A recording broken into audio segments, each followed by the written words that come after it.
would like to debunk a couple of myths. आप किसी mentor या किसी गुरु पे overly rely मत करो कि ये मेरा paper निकलवाएंगे. Since I have cleared this exam in my first attempt, मैं बोलूँगा ऐसा नहीं है कि 1 साल की तैयारी थी. It was spread over a period of 2 years. Hello everyone, I am Dr. Aditya Sharma from Chandigarh.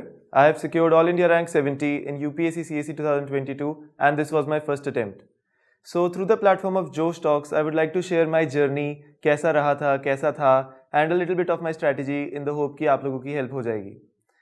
So starting में my family, I'll tell you about my family. So my mother is a teacher. She teaches English in St. Anne's Convent School, Chandigarh. My elder sister is a doctor. She secured All India Rank 1 in AIIMS PG.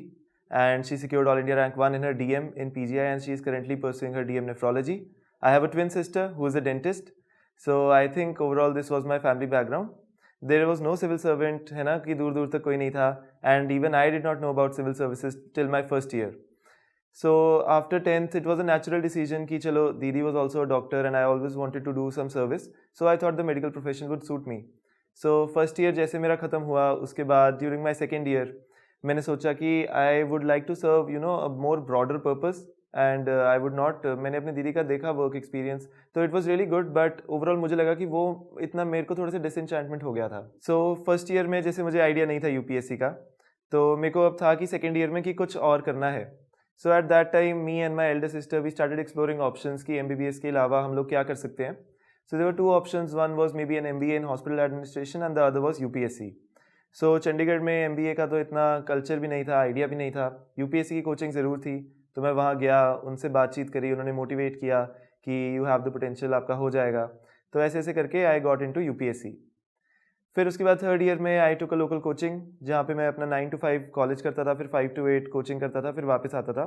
तो मेरा self study उस time पे कुछ नहीं था.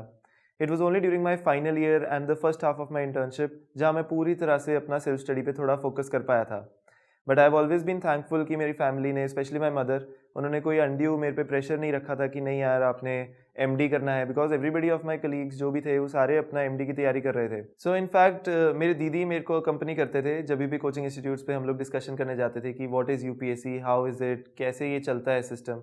तो फिर उस टाइम पे उन्होंने भी मेरे को काफ़ी मोटिवेट और इंस्पायर किया था because she already knew somehow कि मेरा एक छोटा सा एक्यूमेन है कि मेरे को थोड़ा सा करंट अफेयर्स का मैं बचपन से पढ़ रहा हूँ, थोड़ा रीडिंग राइटिंग का शौक है. तो उनको लग रहा था कि maybe you might not like the medical field and if you want to switch we are always there for you.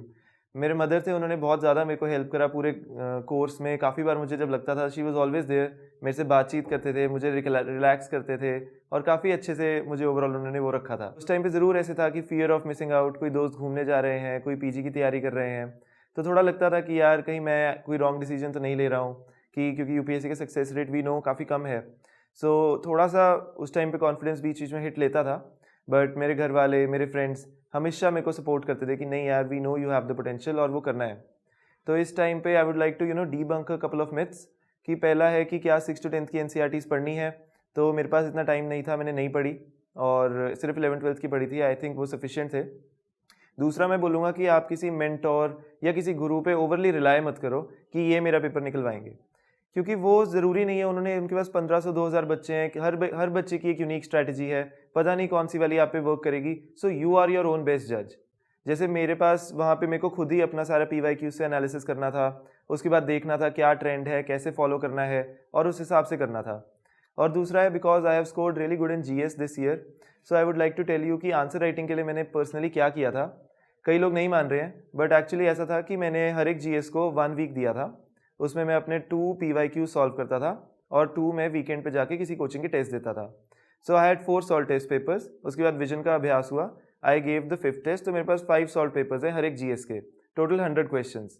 तो उसके अंदर थोड़ी थोड़ी कहीं वैल्यू एडिशन कर ली. सो 100 क्वेश्चंस फॉर ईच GS, वो मेरा मटीरियल भी था. तो उसी के थ्रू मैंने मेंस लिखा and I got good marks. Also मेरा ऑप्शनल था medical science which is a variable की ऑप्शनल और वो नहीं खत्म होता टाइम से. अब मैं भी इंटर्नशिप में ही था और मेडिकल साइंस मैंने साथ साथ उतना नहीं किया था क्योंकि कॉलेज को भी मैं इक्वली टाइम देता था.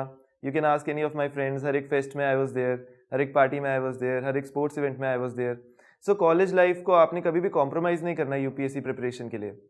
सो मेडिकल साइंस का ऐसे था कि I just solve the PYQs, I solve each and every topic in the syllabus और उससे आई स्टक टू इट और मैंने लिख दिया and I got decent marks. Prelims के टाइम पे हम लोग काफ़ी बार ऐसे, अब हम टेस्ट सीरीज तो हर बार नहीं लगाते थे क्योंकि हम तो स्टूडेंट्स ही हैं, तो हम लोग कभी फोटोकॉपी वाली शॉप से कुछ टेस्ट लेते थे या कुछ कर लेते थे। तो KSG के मैंने उस टाइम पे कुछ टेस्ट दिए थे, but the most important part जो KSG ने प्ले किया था वो जब मैं मॉक इंटरव्यूज़ देने दिल्ली आया तो old Rajendra Nagar was a new place for me, और मेरे को सून लगा कि वैसे भी मेरे लिए हैबिटेबल इतना ज़्यादा नहीं है। तो मैं आया, मैंने फर्स्ट मॉक अपना KSG पे दिया था, तो उसके बाद वहाँ से रिव्यूज़ मिले, मुझे काफ़ी इंप्रूवमेंट्स ही हुई। तो खान सर के साथ मेरा 1-on-1 सेशन भी था, but due to some reason मैं नहीं आ पाया वापस। बट इतना मुझे अच्छा लगा कि एक रात पहले इंटरव्यू से पहले मैं दिल्ली में ही था, मैं अपना तैयारी कर रहा हूँ कुछ, तो मैंने देखा कि एक मैसेज आया मुझे वीडियो का। तो मैंने देखा उसमें खान सर ने बोला है कि हेलो आदित्य, मैंने आपका पूरा वीडियो देखा है and I have found out कि आपका ये है, you can articulate really well, you have some confidence, ऐसे करके। तो सर ने काफ़ी मोटिवेट और बूस्ट किया। तो मुझे लगा क्या पता खान सर ने सबको ही सेम मैसेज दिया हो। तो फिर बाद में मैं कुछ लोगों से मिला, इंटरव्यू वालों से, तो सबका मैसेज जो था यूनिक था, इंडिविजुअल था। तो sir has taken out really a lot of time कि सबके लिए है ना ईयर मार्क करे हैं, स्पेसिफिक चीज़ें उनके बारे में एनालाइज किया है, स्टडी किया है और कॉन्फिडेंस बूस्ट किया है। So that really, boosted me up a little before the day of the interview. So since I have cleared this exam, in my first attempt, तो पहली बात तो मैं बोलूँगा ऐसा नहीं है कि 1 साल की तैयारी थी. It was, spread over a period of 2 years. So I think the most important quality that I learned was that I was impatient earlier. Now I have, become more patient in my approach. Consistency, I have always been consistent. I have been focused कि अगर कोई friends घूमने जा रहे हैं, कोई बात नहीं, हमारा भी दिन आएगा, हम भी कभी जाएंगे. तो ये वाला जो fear of missing out, FOMO हमें होता है, वो हमें थोड़ा सा अवॉइड करना है.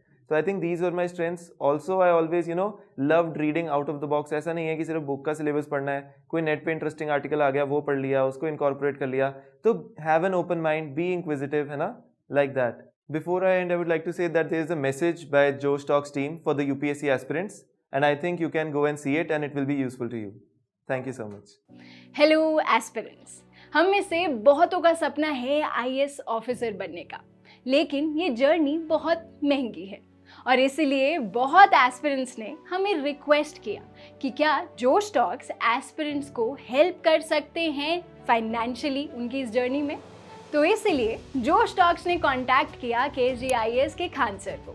शायद खान सर और KSG IAS की तो इंट्रोडक्शन देने की ही ज़रूरत नहीं है, देश के सबसे जाने माने और रिस्पेक्टेड इंस्टीट्यूट्स में से है KSG। सृष्टि जैन देशमुख, शायद आपने नाम सुना हो, सर की ही स्टूडेंट रही हैं जिन्होंने 2018 में AIR that is all India rank 5 हासिल की थी। उनके एक और सिलेक्टेड कैंडिडेट शुभम कुमार, जिनका 2022 में ऑल इंडिया रैंक 41 आया था, उन्होंने एक जोश टॉक्स भी दी है। उनके और बहुत से स्टूडेंट्स ने भी जोश टॉक्स दी हैं जो कुछ ही टाइम में रिलीज होंगी। तो जोश टॉक्स ने खान सर से बात की और उन्हें रिक्वेस्ट किया कि क्या वो जोश की फैमिली के लिए एक बहुत ही बड़ी स्कॉलरशिप दे सकते हैं। और मुझे बहुत ही खुशी है हम सब के साथ ये बात शेयर करने की कि खान सर मान गए हैं। वो जोश की फैमिली के लिए अपने फाउंडेशन कोर्स पे स्कॉलरशिप प्रोवाइड करेंगे, यानी कि वो क्वालिटी की एजुकेशन जिसकी फीस लाखों में जाती थी, अब हम सब अफोर्ड कर पाएंगे। ये हेल्प वैल्यूएबल है सबसे ज़्यादा हम नए एस्पिरेंट्स के लिए, जिन्हें फाउंडेशन कोर्स करना तो है लेकिन लाखों की फीस हम अफोर्ड नहीं कर सकते। जोश फैमिली की ये स्कॉलरशिप पाने के लिए हम नीचे दिए गए गूगल फॉर्म को फिल कर सकते हैं। जब आपको कॉल आए तो प्लीज़ मेंशन करना मत भूलना कि आप जोश फैमिली के पार्ट हैं, ताकि आपको ये स्कॉलरशिप मिल पाए। जोश टॉक्स को बहुत गर्व है कि अब एस्पिरेंट्स को जोश सिर्फ कहानियों से नहीं बल्कि असलियत में फाइनेंशियली सपोर्ट कर पा रहा है। जोश टॉक्स का सपना कभी भी सिर्फ टॉक्स बनाना नहीं था। जोश का मानना है कि हम सब में एक काबिलियत है अपनी ज़िंदगी में कुछ बड़ा हासिल करने की, मगर ज़िंदगी की कुछ परिस्थितियाँ हमें अपने अंदर के टैलेंट को बाहर नहीं निकालने देती। लेकिन अब कम से कम हमारी फाइनेंशियल स्थिति हमें अपने IAS बनने के सपने से रोक नहीं सकती। जोश टॉक्स एक बड़े भाई या बड़ी बहन की तरह हर वक्त हम सबको जिंदगी में आगे लेके जाने के प्रयास में लगा रहेगा। आप बस जाके अपना 100% दीजिए, एक भी दिन जाया ना होने दे, बाकी जोश संभाल लेगा। जय हिंद।